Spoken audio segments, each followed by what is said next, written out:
All right, welcome back to the channel. Nvidia going up on a Thursday. Let's talk about it, shall we? I do have a bit of a different opinion on this than other people may have. Let me tell you what the sentiment is, okay, right now. The sentiment right now from the people is that, oh my God, Nvidia is going up and up and up. It has no signs of stopping ever. Oh my God, Nvidia to the moon. It's going to keep running up. Let's run up the bag. Let's run up this money. Oh my God, Nvidia is one of the leading companies in the AI movement, and that is benefiting from the AI technology and the advancement of AI tech in the world today. Nvidia is poised to do even more than what it is right now, to see even greater returns than it is right now. That's the sentiment. Now I'm going to tell you, I do think that Nvidia is crazy overvalued right now.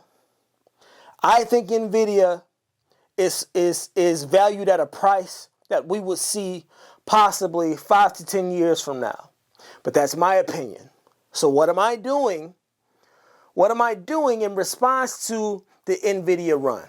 Well, there's a couple different things that I think that we all can do if you want to play it a little bit safer and you don't want to hedge all of your funds and finances on this one particular stock. I think there's a different way that we can go about still benefiting from the gains that Nvidia will make, but not exposed to so much of the volatility if it so happens that this stock sees a decline because it is extremely overvalued at this current time. But before we get to that, let's watch this news clip. Nvidia's done it again. Chip giants blowing past analyst expectations in its strong fiscal first quarter. The chip giant beat on the top and the bottom lines. Revenue coming in at $26.04 billion. It's versus the estimate of $24.69 billion. Adjusted earnings per share coming in at $6.12. Company also gave another bullish sales forecast showing that spending on AI computing is paying off. Second quarter revenue will be about $28 billion. Analysts have predicted more like $26.8 billion. On top of all that, Nvidia also announcing a 10-for-1 forward stock split and raising its dividend. Julie Hyman, Dan Howley are here with the takeaways. You know, guys. All right, let's stop right there. That is the bullet point. That is the bullet point that we're eventually going to get to. That is the bullet point that we are going to address. That is, I believe, along with the earnings call, the craze behind the historic Nvidia run right now, that 10-for-1 stock split.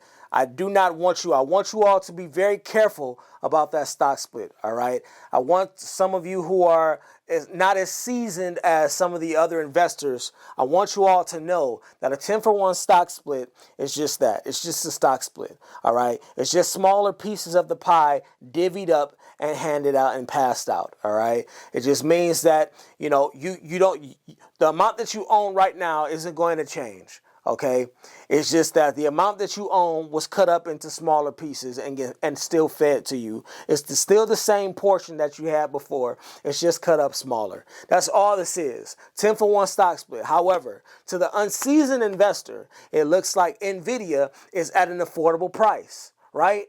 To the unseasoned investor, it's going to look like, oh my God, I can finally get in on Nvidia at a great price.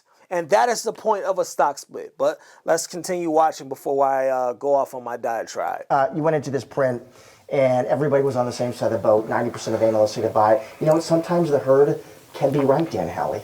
Yeah, I mean, look, I think I'm just looking at this now, not for the first time I've been poring over this, but I just want to quickly, very, very quickly point out that obviously the data center business, easily the most important, but I just want to go over the gaming business real quick, because now they're referring to it as gaming and AI PC, and if you've been following what's going on with Microsoft, Qualcomm, Intel, AMD, they're all talking about this new generation of PCs, AI PCs. Microsoft, I was just in Washington, had a big event for this. Now Nvidia pointing to AI PCs, they want to get in on that action as well, big part of Microsoft, but the gaming business, not the most important. It's clearly a data center. And I just want to point out the revenue share for the company. 86% of the company's total revenue for the quarter came from data center revenue. This is a company that was all about gaming cards just a few years ago. Yeah, remarkable. Yeah. You go back to 2021, less than half of that was the share of the total revenue pie, as we talked about earlier. So it's pretty incredible. You mentioned the gaming there, and I was interested to look at the sequential change in the various segments here. Data center obviously up huge year over year, more than 400%. Quarter over quarter up 23%, still quite respectable. Networking revenue was down 5%. Gaming revenue up year over year, down quarter over quarter by 8%, and they blame that on seasonally lower GPU sales for laptops. Professional visualization, that's another part of the business, down 8% quarter over quarter. Auto, another bright spot though, up 17% quarter over quarter. So that one, it's interesting to look as we see this big growth. What does it look like quarter over quarter? What kind of momentum is there behind some of these businesses? Yeah, for sure. Dan, I was thinking about how heading into the print, we were talking about some of the threads, the themes, and we were talking about, listen, everybody we knew was going to make a beeline for the data center as soon as it hit. And there was this sort of narrative building out there, well, what if, because you had new GPU platform Blackwell on the way, and maybe customers, they delayed, they paused, because they were waiting for the shining thing. It didn't look like that happened. Doesn't seem like that's happening, and I guess they're projecting these the revenue for the next quarter at 28 billion plus or minus 2%, which knocks out the 26.6 that analysts have been expecting. The Blackwell chips aren't going to come out until the end of the year, right? So that's something that I think you start to look at. Okay, well, if they're continuing to see this kind of revenue, what does it mean when the big shiny thing comes out, the big shiny more expensive piece comes out? And one of the things that that during GTC that Jensen had really kind of pushed was the new Blackwell, the GB200 chip. That's the two Blackwell chips and the Grace chip kind of all merged together into the super chip. That's going to be pretty pricey. So you got to imagine that when that starts to sell, where's the revenue going to go from there? And one more thing that okay, so you see the headline there. The big takeaways from that are the quarter one earnings. Quarter one earnings, they smashed it out of the park. And it's, of course, the 10-for-1 stock split. Those are the two things that they focused on in that article. And that is why I believe that Nvidia is seeing a crazy run up right now. All of the investors and all of the everyday investors like you and I, all of the people who are not members of hedge funds and not the heads of these multi-billion-dollar investment companies, your everyday trader, your everyday stock buyer, you and I, that is why the opinion on Nvidia is so high right now, because they just see the numbers going up and up and up, right? However, I do want us to focus. I do want to look at a different perspective, because I always like to look at both ends. I like to look at the positive and the negative, right?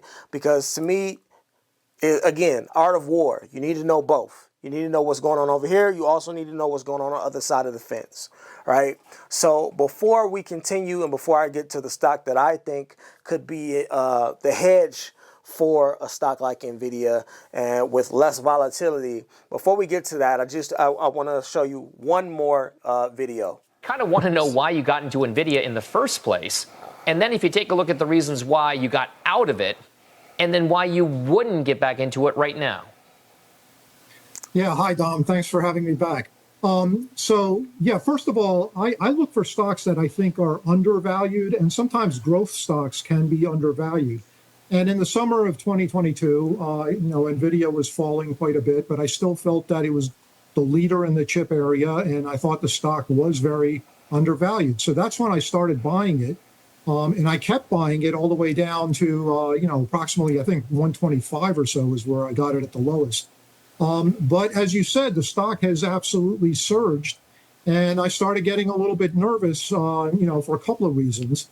One is that I think it's now overvalued. And I've heard the arguments that, it's not overvalued, but I think it's overvalued, especially if you look at it on a price to sales basis.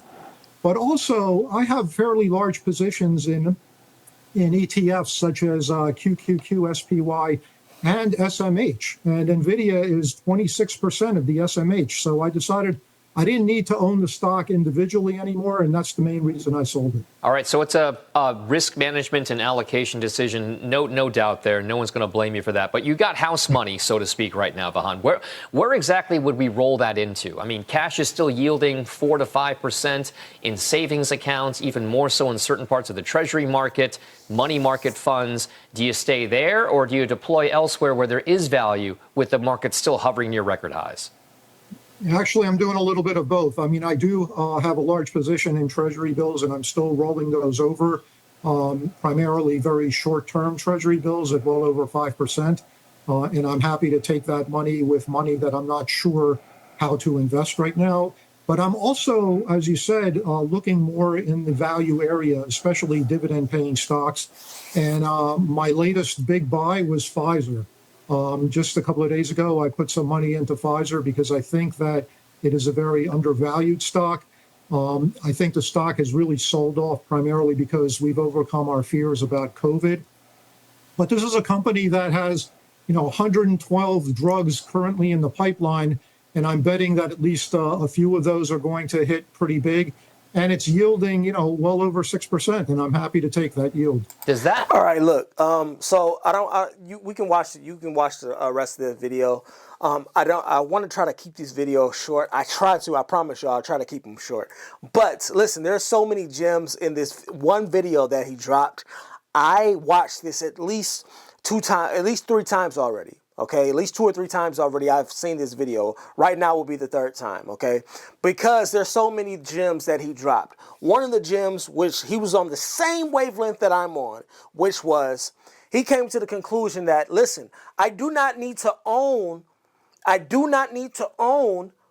Nvidia singularly when I can own it as part of other great tech companies. What do I mean by that? Well, I don't need to hedge all of my funds and financial assets on Nvidia continuing to do well and continuing to climb up the ladder. I don't need to do that when all I have to do is invest in QQQ, which is the play that I was going to bring to you all today. All right. You do not need to invest singularly into Nvidia. I know it's attractive, my people. I know it's attractive. You want to see those gains. You want to see crazy gains. You want to open up your portfolio and see that it's gone up by 150% in a week. I get it, right? We all want part of the gain of the great gains.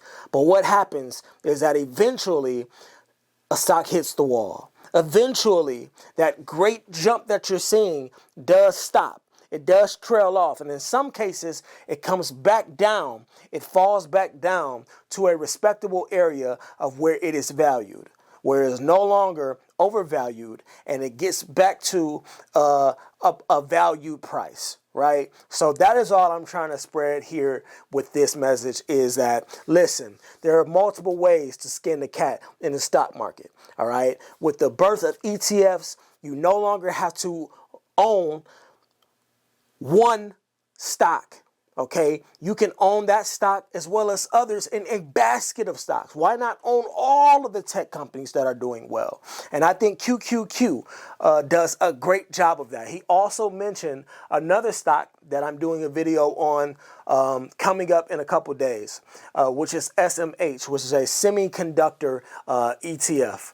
But we're not going to talk about that today. Today, it's all about QQQ, all right? And before we get out of here, I do want to go over it.